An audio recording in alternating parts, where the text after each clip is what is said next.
સાથીઓ,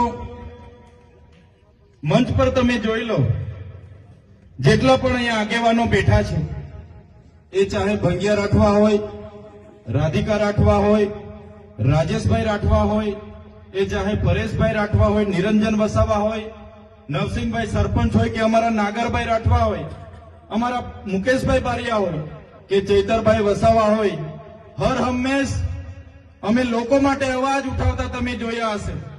તમે મોબાઈલ ખોલતા હશો તો અમે લોકો માટે લડતા હશે, વિડીયો તમારામાં આવતા હશે. અમે લોકો માટે અવાજ બનતા હશે, એમની રજૂઆત કરતા હશે, લોકોને ન્યાય મળે એની વાત કરતા હશે. એના વિડીયો તમે હર હંમેશ જોતા હશો. અને એક બાજુ ભાજપના નેતાઓ, તમે તમારા નેતાઓ તરફ જોઈ લો, એ નેતાઓ તમને ધમકાવવાનું કામ કરતા હશે. એમના વિડીયો ડરાવતા આવતા હશે, ધમકી આપતા આવતા હશે, એમના ફોન આવતા હશે, મીટર કપી લઈશું, કેસ થશે, પોલીસ મોકલી દઈશું, પાણી નહીં મળે, ઝૂંપડું નહીં મળે, એવી વાત કરીને ડરાવે છે કે નથી ડરાવતા? ભાજપના નેતાઓ ડરાવે છે ને. ત્યારે એક બાજુ લોકોના અવાજ બનવા વાળા લોકો અમે બેઠા છે, તમારી લડાઈ લડવા વાળા લોકો અમે બેઠા છે, અને એક બાજુ આપણા લોકોને ડરાવવાની, ધમકાવવાની, દબાવવાની, રેડ પડાવવા વાળા લોકો બેઠા છે. ત્યારે એની સામે જે આજે તમારી હજારોની ઉપસ્થિતિ છે, તો આ મંચ પરથી મને એટલી ખાતરી થઈ ગઈ છે, એટલો વિશ્વાસ થઈ ગયો છે કે આવનારા દિવસોમાં આજે જે તમારી ઉપસ્થિતિ અમને બતાવે છે કે આવનારા દિવસોમાં જો આ વિસ્તારમાં ક્રાંતિ થશે તો આપણા છોટાઉદેપુર તાલુકાની ધરતી પરથી ક્રાંતિ થવાની છે. 2 દિવસ પહેલા અહીંયા કેબિનેટ મંત્રી આવ્યા હતા ને, એમના સાંસદ, એમના મંત્રી, એમના માજી મંત્રી, બધા જ લોકો આવ્યા અને એમણે એમના સરકારે લોકો માટે શું કર્યું એની વાત નહીં કરી. 30 વર્ષના શાસનમાં શિક્ષણમાં શું કર્યું, આરોગ્ય માટે દવાખાનામાં ડોક્ટરો, સાધનો શું કર્યા, કેટલા લોકોને સિંચાઈના બોર કરી આપ્યા, કેટલા ગામોમાં રસ્તા બાકી છે, કેટલા ગામોમાં આંગણવાડી કેમ બાકી છે, શાળાઓ કેમ બનતી નથી, યુવાનોને રોજગારી કેમ મળતી નથી, મનરેગામાં બચુભાઈ ખાબડના દીકરાએ કઈ રીતના કૌભાંડ કર્યું, નળમાંથી પાણી કેમ આવતું નથી, એની એક પણ નેતાએ વાત કરી નથી. બધા જ નેતાઓએ કીધું કે બહારના લોકો અહીંયા આવે છે, અમારા લોકોને ગેરમાર્ગે દોરે છે અને જતા રહે છે. ભાઈ, તમે ગેરમાર્ગે દોરાઈને અહીંયા આવ્યા છો? બધા ગેરમાર્ગે દોરાઈને અહીંયા આવ્યા છો? તો આ નેતાઓ તમે જોઈ લો. ભાઈ, તમે 30 વર્ષમાં તમારી સરકારમાં શું કર્યું? કવાંટમાં કેમ તમે તુરખેડામાં આજ દિન સુધી રસ્તો નથી બનાવ્યો? આજે કવાંટના કેટલાય ગામોમાં આંગણવાડી નથી બનાવી. આજે કેટલાય ગામોના બાળકો શાળામાં ભણે છે પણ ઓરડાઓ નથી. એની વાત કેમ નથી કરતા? આજે ભાજપના નેતાઓ 10 વર્ષ પહેલા ફટફટિયા પર ફરતા હતા કે નહોતા ફરતા? ફટફટિયા પર ફરતા હતા ને.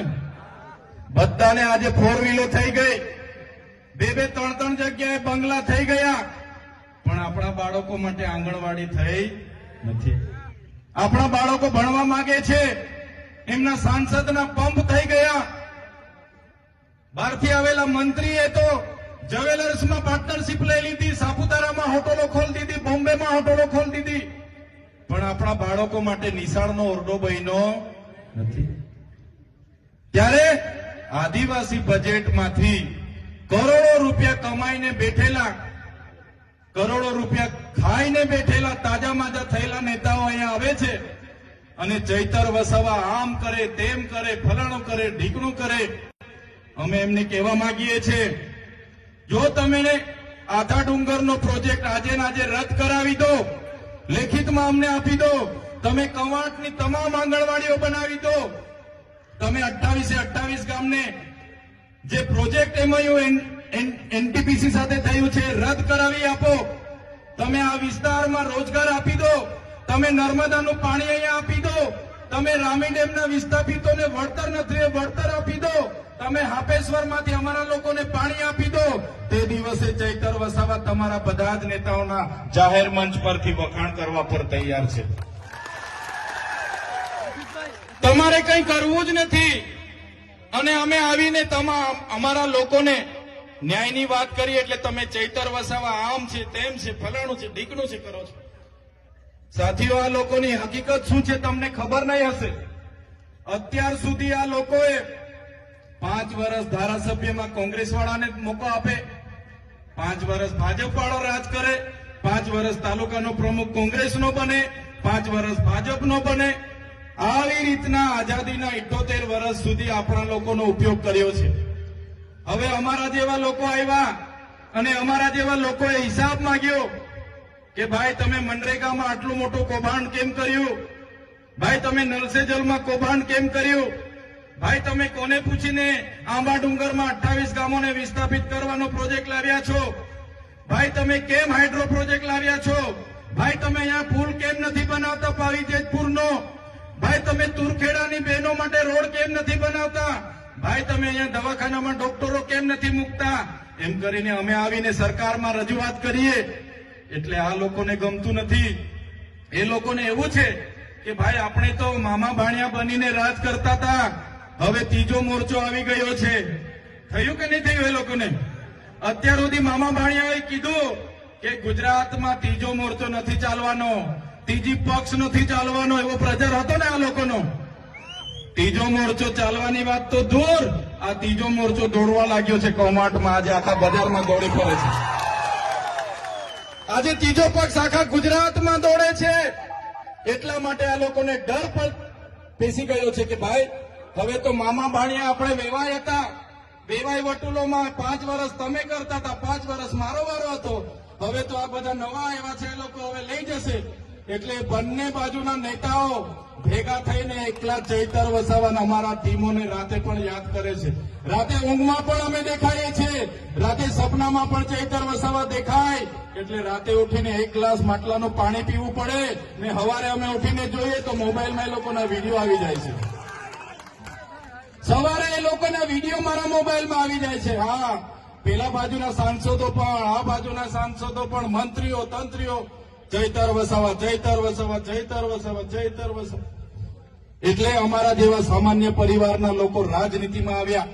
આજે પરેશભાઈ જેવા રાજનીતિમાં આવ્યા, રાજેશભાઈ રાજનીતિમાં આવ્યા, નિરંજનભાઈ રાજનીતિમાં આવ્યા અને અમે ચોખ્ખી રાજનીતિ કરીએ છીએ.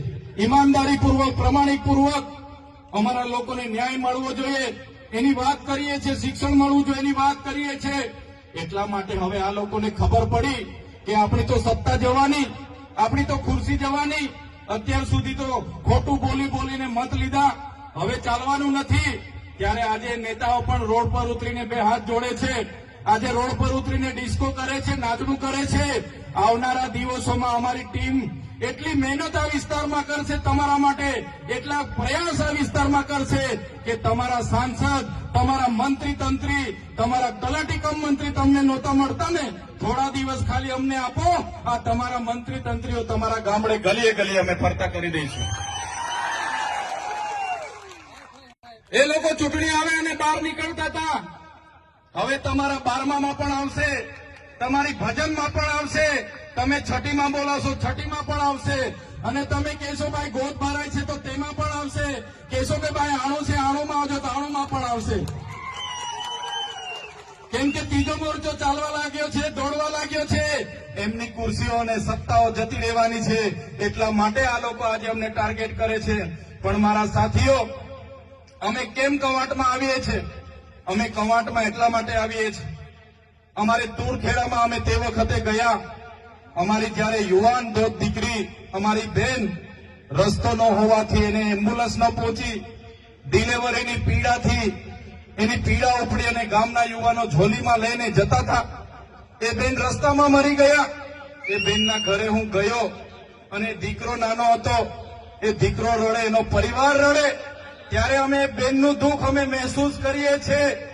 જે બેન સાથે આ થયું એ આ ભાજપના નેતાઓને ખબર નથી પડતી. જે દિવસે આ ભાજપના સાંસદ, એમના મંત્રી, એમના ધારાસભ્યની બેન, પોતાની દીકરી સાથે આ રીતના ઝોલીમાં મૃત્યુ થશે ને, તે દિવસે આ લોકોને ભાન આવી જશે કે ડિલિવરીની પીડા શું હોય છે. અમે આ કવાંટની દીકરીને અમારા પોતાની બેનનું દુઃખ સમજીને મહેસૂસ કરીએ છીએ. અમારા ખેડૂત સાથે આજે અન્યાય થાય છે, અત્યાચાર થાય છે, અમારા યુવાનો સાથે આજે લાઠીચાર્જ થાય છે. અમારા યુવાનો ભણી ગણીને આગળ વધે પણ એને રોજગાર નથી મળતો, નોકરી નથી મળતી, પેપરો ફૂટે છે, નલ સે જલના નામે કરોડો રૂપિયાના કૌભાંડો થાય છે. આજે ગામડામાં રોજગારી આપવા માટે મનરેગા હતી, એમાં મંત્રી અને તંત્રીએ કરોડો રૂપિયાના કૌભાંડો કર્યા. આજે અમારા લોકો